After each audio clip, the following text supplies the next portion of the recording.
নমস্কার, পড়ছি জেনোগা। আমরা জেনোগায় চ্যাপ্টার 4-এর শেষের দিকে চলে এসেছি। পতঞ্জলির যোগসূত্রের আর 2-3টে সূত্র এখানে আলোচনা করার জন্য বাকি আছে। আজকে সেই 2-3টে সূত্র নিয়েই আলোচনা করব। তো শুরু করছি আজকের ভিডিও। আজকে আমরা প্রথমেই সূত্র নাম্বার 37 নিয়ে আলোচনা করব। আগের যতগুলো সূত্র নিয়ে আলোচনা করা হয়েছিল তাতে অনেকগুলো প্র্যাকটিসের কথা বলা হয়েছে। ওই প্র্যাকটিসগুলো যদি দীর্ঘদিন যাবৎ করা হয় তাহলে চিত্তা স্টেবিলাইজ হয়। চিত্তা মানে হচ্ছে মন। পতঞ্জলির যোগসূত্রতে আমাদের মনের যে প্রথম সেকশনটা আছে, সেকশন 1 বা আমাদের সচেতন মন, সেইটাকে বলা হয়েছে চিত্তা। তো সেইটা স্টেবিলাইজ হয় মানে স্থির হয়। স্থির হওয়া মানে কীরকম হয় সেটা একটু বোঝার চেষ্টা করব। গৌতম বুদ্ধাকে বলা হতো স্থিতপ্রজ্ঞ।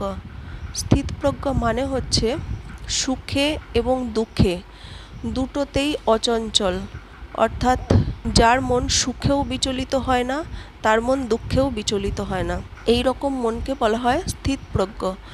তো যখন চিত্তা স্টেবিলাইজ হয়, অর্থাৎ মন যখন স্থির হয়, তখনই কিন্তু এই রকম অবস্থা আসে মানুষের জীবনে।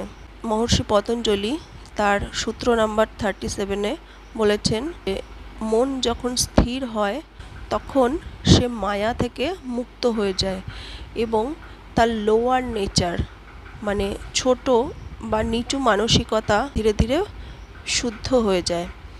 এবার জেনোগার আলোতে এই সূত্রটা একটু বোঝার চেষ্টা করব। জেনোগা প্রথম দিকেই বলেছে যে আমাদের মনের বর্তমান রেশিও হচ্ছে 2-4-8-2, যেখানে বুদ্ধি হচ্ছে 2, আবেগ হচ্ছে 4, ভোগ বাসনা হচ্ছে 8 আর গতিশীলতা হচ্ছে 2। এবার যত প্র্যাকটিসগুলো করা হবে মনের এই বেসিক রেশিও অর্থাৎ মনের এই অনুপাত পরিবর্তন হতে থাকবে। পরিবর্তিত হতে হতে এটা পৌঁছে যাবে 5-2-1-এ, যেখানে বুদ্ধি হবে 5, আবেগ আর ভোগ বাসনা হবে 2 আর গতিশীলতা হবে 1, অর্থাৎ বুদ্ধির কন্ট্রোলে সমস্ত সেন্টারগুলো আসবে। তো যখন এই রকম অবস্থা তৈরি হবে একমাত্র তখনই মানুষ স্থিতপ্রজ্ঞ এই অবস্থায় যেতে পারবে।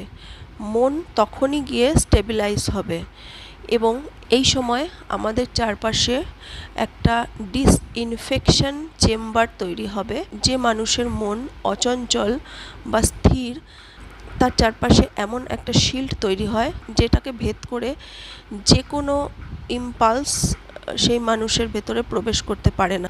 অর্থাৎ বর্তমানে আমাদের মানসিক কাঠামো এমন যে আমাদের নিজেদের মনের ওপর আমাদের কোনো কন্ট্রোল নেই।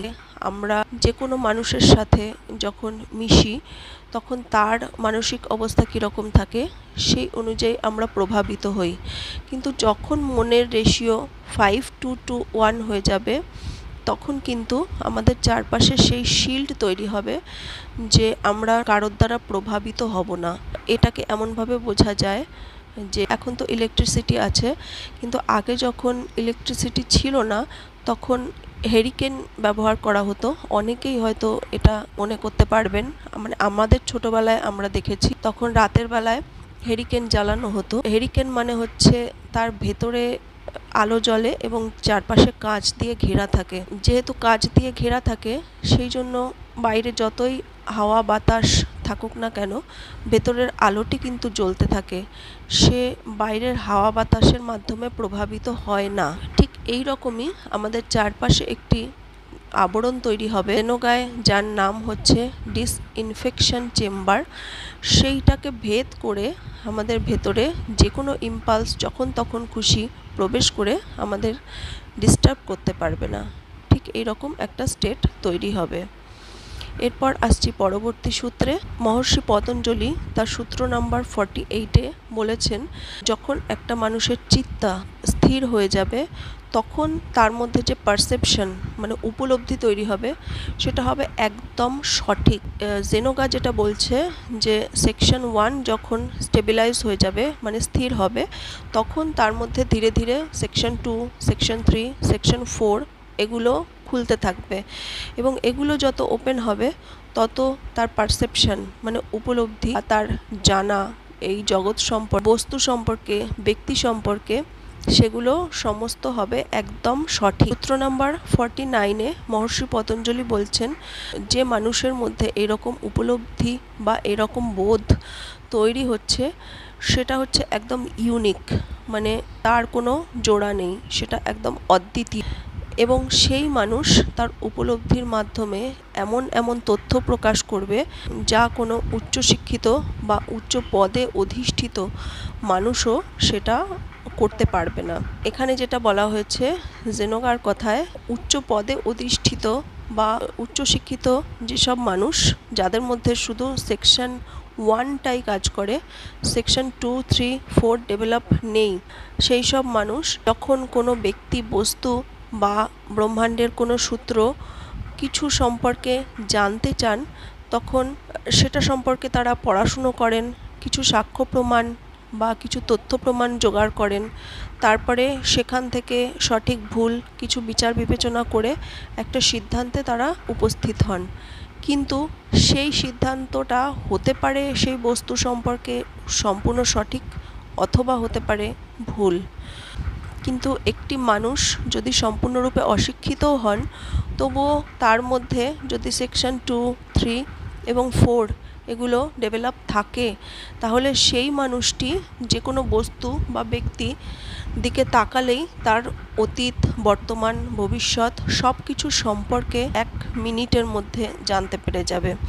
যদি আপনাদের সঙ্গে এমন কোনো মানুষের কখনো সাক্ষাৎ হয় যে কোনো কিছু না দেখেই, কোনো হস্তরেখা বা কোনো কুণ্ডলী না দেখেই শুধু আপনার দিকে তাকিয়েই আপনার অতীত, বর্তমান, ভবিষ্যৎ বলে দিচ্ছে তাহলে বুঝতে হবে সেই মানুষটির সেকশন 2, 3 এবং 4 সেটা ওপেন আছে।